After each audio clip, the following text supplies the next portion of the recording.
ఇస్రో షార్లోని మొదటి ప్రయోగ వేదిక నుంచి పిఎస్ఎల్వి C61 ప్రయోగాన్ని నిర్వహించేందుకు సర్వం సిద్ధం చేశారు. దీనికి సంబంధించి ఇవాళ ఉదయం 7:59 కౌంట్ డౌన్ ప్రారంభమైంది.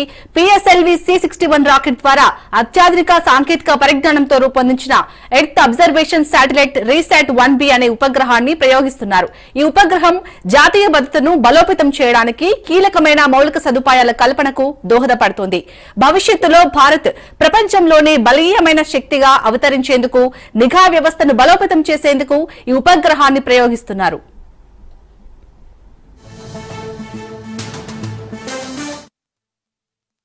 ఈ ఉపగ్రహంలో అమర్చిన C band synthetic aperture radar పగలు రాత్రి వేళల్లోనే కాకుండా అన్ని వాతావరణ పరిస్థితుల్లో కూడా భూమి ఉపరితలం నుంచి అధిక రిజల్యూషన్ కలిగిన చిత్రాలను సంగ్రహిస్తోంది. ఇప్పటిదాకా ఉన్న ఈఓఎస్ ఉపగ్రహాల సిరీస్ కంటే ఈ ఉపగ్రహంలో అత్యంత అధునాతనమైన సాంకేతిక పరిజ్ఞానంతో రూపొందించిన పేలోడ్స్ ను అమర్చి పంపిస్తున్నారు.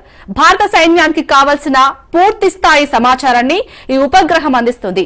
ఉగ్రవాదుల శిబిరాలు, ఉగ్ర కార్యకలాపాలను కూడా అత్యధిక రిజల్యూషన్ తో ఛాయాచిత్రాలు తీయడమే కాకుండా సరిహద్దుల్లో శత్రు సైన్యాల కదలికల గురించి సమాచారాన్ని అందిస్తుంది.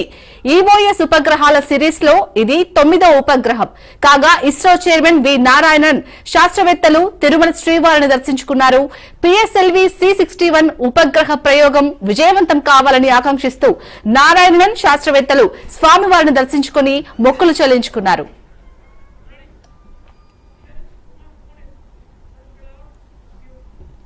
రైట్, దీనికి సంబంధించి పూర్తి డీటెయిల్స్ మా ప్రతినిధి చరిత్ అందిస్తారు. చరిత్, రేపు నింగిలోకి రీసాట్ 1B అయితే ఉండబోతోంది. సో దీనిపై పూర్తి డీటెయిల్స్ ఏంటి? ఏదైతే పిఎస్ఎల్వి C61 రాకెట్ ప్రయోగానికి సర్వం సిద్ధమైంది. రేపు ఉదయం 5:55 పిఎస్ఎల్వి C61 ఉపగ్రహం నింగిలోకి దూసుకెళ్లింది. దీనికి అనుగుణంగా ఈ రోజు ఉదయం 7:59 కౌంట్ డౌన్ ప్రారంభమైంది. అయితే ఈ రాకెట్ ద్వారా రీసాట్ 1B అనేటువంటి ఉపగ్రహాన్ని కక్షలోకి పంపనున్నారు శాస్త్రవేత్తలు. ఈఎస్ఓ సిరీస్ లో కొంత కూడా ఈ ఉపగ్రహం అత్యాధునిక పేరుడు కలిగినటువంటి అమర్చింది ఇస్రో. దీంట్లో ఇది పూర్తిగా కూడా భారత రక్షణ వ్యవస్థకు అత్యంత కీలకంగా కానుంది. ఈ రీసాట్ 1B ఉపగ్రహం పగలు రాత్రి భిన్నమైన వాతావరణంలో కూడా హై రెజల్యూషన్ తో కూడినటువంటి భూమితో ఉన్నటువంటి ఫోటోలను ఈ రీసాట్ 1B ఉపగ్రహం పంపే విధంగా కూడా అన్ని ఏర్పాట్లు చేశారు. ఇందులో ఈ ఉపగ్రహంలో సి బ్యాండ్ సింథటిక్ అపార్చర్ ర్యాక్టర్ అనేటటువంటి దీన్ని ఇందులో అమర్చిన పరిస్థితి ఉందని చెప్పాలి. భారత భూభాగానికి అవతల ఉన్నటువంటి ఉపగ్రహ స్థావరాలు అలాగే శత్రు సైన్యాల కదలికలను ఎప్పటికప్పుడు కూడా అధ్యయనం చేసేందుకు ఈ ఉపగ్రహం ఉపయోగపడిన పరిస్థితి. ప్రస్తుతం ఉన్నటువంటి పరిస్థితుల నేపథ్యంలో ఏదైతే రక్షణ విభాగాన్ని మరింత పటిష్టం చేసేటటువంటి ఇందులో ఉన్నటువంటి కేంద్ర ప్రభుత్వం ఈ ప్రయోగాలకైతే వేదిక చేస్తున్నారని చెప్పాలి. గత కొద్ది రోజుల నుంచి కూడా రక్షణ రంగానికి బలమైనటువంటి శాటిలైట్ పరికరాలను అందించేందుకైతే ఇస్రో చేసినటువంటి కృషి ఎన్నోదని చెప్పాలి.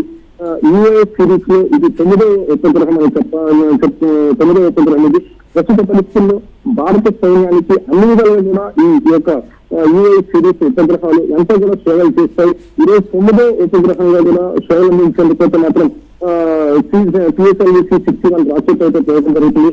దీనికి ఈ ప్రయోగం నేపథ్యంలో షార్ప్ వద్ద కూడా కట్టుబట్టినటువంటి ఏర్పాట్లు చేశారు. ఏదైతే ఇస్రో చైర్మన్ నారాయణన్ ఇప్పటికే షార్ప్ చేరుతున్నారు. తిరుమలలో కూడా ప్రత్యేక పూజలు చేశారు. అలాగే చెంగాళం వద్ద కూడా చెంగాళం దేవాలయానికి వెళ్ళి ఇస్రో ఏదైతే ఉపగ్రహ నమూనాను తీసుకెళ్లి ప్రత్యేక పూజలు కూడా చేసే పరిస్థితి ఏమైనా చెప్పాలి. ఏదైనప్పటికీ రేపు ఉదయం 5:59 అయితే పిఎస్ఎల్వి C61 నింగిలోకి తీసుకెళ్లేందుకైతే అన్ని ఏర్పాటు చేసే పరిస్థితి ఏమైనా చెప్పాలి. అలాగే ఈ ఉపగ్రహం అనేది భారత సైన్యానికి అయితే కావాల్సిన పూర్తి స్థాయి సమాచారాన్ని అందిస్తున్నట్టుగా తెలుస్తుంది. ఒకవేళ ఈ ఉపగ్రహం కనుక ఈ పిఎస్ఎల్వి C61 విజయవంతమైతే ఎంతవరకు దోహదపడుతుంది మన భారత సైన్యానికి? ఖచ్చితంగా ఇప్పుడు ఉన్నటువంటి ఉపగ్రహం ఏదైతే సిరీస్ లో ఇప్పటికీ 8 ఉపగ్రహాలను ప్రయోగించారు. ఇప్పుడు 9వ ఉపగ్రహం నింగిలోకి తీసుకెళ్తుంది. అయితే ఇప్పుడు ఉన్నటువంటి కంటే కూడా అత్యాధునికమైన టెక్నాలజీ ఏదైతే పగలు కానీ రాత్రులు కానీ భిన్నమైన వాతావరణంలో హై రెజల్యూషన్ కు సంబంధించినటువంటి భూమిపై ఉన్నటువంటి ఫోటోలు ఈ ఉపగ్రహం పంపుతున్న పరిస్థితి ఏమని చెప్పాలి.